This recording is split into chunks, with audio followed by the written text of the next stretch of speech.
Hello and welcome to Movie Zone. Today, we are recapping the 2001 war film Enemy at the Gates, an adaptation of William Craig's 1973 non-fiction book.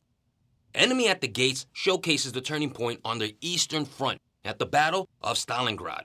If you have no clue what total war in Soviet Russia looks like, keep watching. As usual, spoilers ahead, so be ready. Let's begin.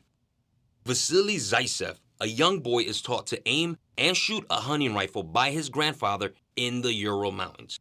After the German invasion of the Soviet Union, Vasily is among the dozens of soldiers going to Stalingrad.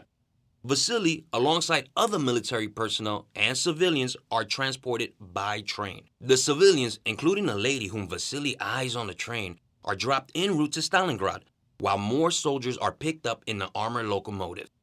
When they arrive, the city is destroyed, and the remaining ruins are the definition of hell on earth.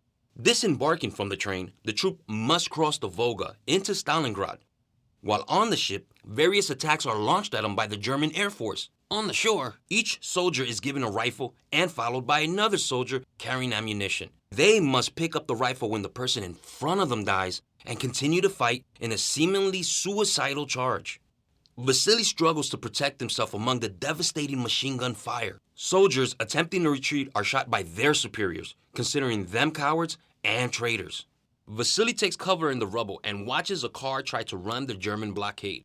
After being hit by a tank shell, an occupant of the car is able to escape the attack by hiding amid the dead bodies next to a destroyed fountain. The survivor, Commissar Danielov, picks up a gun from one of the bodies and prepares to fight the closing German soldiers when Vasily makes his presence known. Suddenly, a vehicle conveying a group of German soldiers arrives at the ruined building opposite their position. Realizing that the arrival of the German soldiers would threaten their escape and he has no bullets, Danielov gives the gun to Vasily, who uses his incredible marksmanship to kill all the Germans. A few days later, Nikita Khrushchev arrives at Stalingrad to coordinate the city's defense. Unimpressed by the recent downfalls of the commanding officer, he relieves him of his command. Outside, he assembles his subordinates and schools them on the importance of Stalingrad to the country, further reiterating that if any harm should come to Stalingrad, the whole country will crumble. Before the meeting wraps up, Khrushchev demands suggestions from his subordinates on improving the soldiers' dwindling morale. Terrified by Nikita's presence, the first soldier spewed gibberish. Danielov suggests the need to revive hope in the people by restoring the army newspaper to tell stories of bravery and sacrifice, which will make them believe in victory, give them hope, a desire to fight, and most important of all, provide them with an example to follow. Eventually, Khrushchev is impressed by the suggestion and asks if Danielov has the right person for the job. He says yes and recommends Vasily. As Danielov continues to publish detail of Vasily's heroic feats in the army newspaper, his story continues to garner lots of attention. Vasily, just like Danielov, has now been promoted, but in his case, to the sniper division. During one of his exploits, Vasily, alongside his team, happened upon a boy named Sasha Filipov, who is in awe of Vasily and admires him a lot. Sasha invites Vasily to his family's house, where his mother, Mrs. Filipov, has prepared a meal to show gratitude for what Vasily has done for their dear motherland.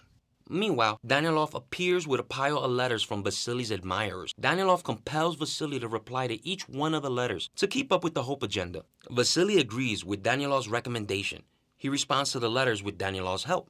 Vasily and Danielov are still at the Filipovs' house when Tanya Chernova, the girl from the train, arrives. They later realize that Tanya is an acquaintance of the Filipov family, and she is more like a sister to Sasha. Tanya is later revealed as a local militia. Upon discovering that Tanya can speak and write German, Danielov suggests that Tanya join their staff in the communication department at headquarters. However, Tanya insists that she prefers staying behind to fight because the local militia is short on men. Eventually, through Danielov's insistence, Tanya changes her mind. And in return, Danielov promises to send 10 men in exchange for a person that understands and can interpret German intel. Meanwhile, Vasily and his team's exploits are increasingly taking a toll on the German troops, and the German High Command summoned a Major Erwin Koenig, a renowned marksman and the head of the German Army Sniper School.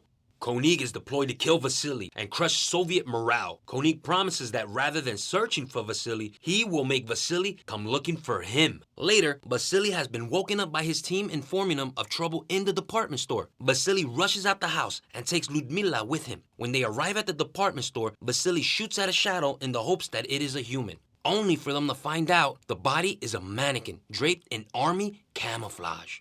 Vasily realizes they walked into a trap. The enemy is still somewhere in the building, confirmed by a smoky cigarette on the floor. Vasily suggests that they take cover, but before they can, bombers arrive and start bombing at the department store. Ludmila gets terrified and makes a run for it, only to be shot by Koenig. Koenig returns to his headquarters and gets his shoes cleaned by Sasha. Unbeknownst to Koenig that Sasha is a Soviet informer, he unwittingly spills information to Sasha, who in turn passes false information about Vasily's whereabouts. When the Soviets find out that the Germans have deployed Koenig, they hire Kulikov, Koenig's former student at Zosin, to teach Vasily how Koenig thinks, in order to eventually kill Koenig. Vasily, Kulikov, and another team member, Volodya, deployed to the building where they were directed to find Koenig. Koenig's men soon capture Volodya, then dress him in German army clothes and send him to repair the broken radio line. Unaware of the identity of the repair guy, Vasily's team gives out their position to Koenig when they shoot Volodya, who looks like the repair guy. Vasily and Kulikov decide to change location, jumping between the broken stories in the building. They are on their way when Koenig shoots Kulikov mid-air, trying to move to a new position. Khrushchev has grown impatient, and he pressures Danilov to bring the sniper standoff into a conclusion. After the meeting with Khrushchev, Danilov goes to see Tanya. He hands her a gift and attempts to court her. Tanya declines, and she asks to be reassigned to the militia. Vasily, still shaken by what happened previously, goes back to the headquarters in self-doubt. Danilov cheers up Vasily by informing him that the troop is getting new intel which will assist him in defeating Koenig. Danilov then asks Vasily to help him convince Tanya to stop asking to be transferred. In an attempt to persuade Tanya, she reveals to Vasily that the German soldiers have executed her parents and she needs revenge. Vasily understands, then hands her Kulikov's gun. Later, Koenig and Vasily go to the same abandoned building, hoping to surprise the other. Koenig outmaneuvers Vasily and the other members of his team, keeping them pinned down. Then, Vasily sends a runner back to the headquarters for reinforcements. At headquarters, Danilov is seen trying to convince Tanya not to embark on the revenge mission. But their conversation is cut short when the runner reveals what happened at the abandoned building. Tanya rushes out to rescue Vasily, and with her help, Vasily is able to blind Koenig long enough for him to get a shot off. He injures Koenig, while Vasily and Tanya escape. Later, Vasily asks for Koenig's whereabouts from Sasha. However, Koenig gave Sasha false information, following his suspicion of Sasha as an informant for Vasily. Koenig eventually kills Sasha and uses his body to bait Vasily into another trap at the train depot. Tanya gets injured from a shrapnel blast, and Danilov blames himself, thinking that she is dead. Meeting Vasily at the depot, Danilov sacrifices himself for Vasily to track Koenig. Koenig, thinking he shot Vasily, comes out of his hideout. Vasily catches Koenig out of the cover and kills him. After the Germans have surrendered, Vasily gets a letter that Tanya's alive, and the two later reunite. What do you think about this movie? Tell us in the comment section below. Be sure to like and subscribe. See you next time.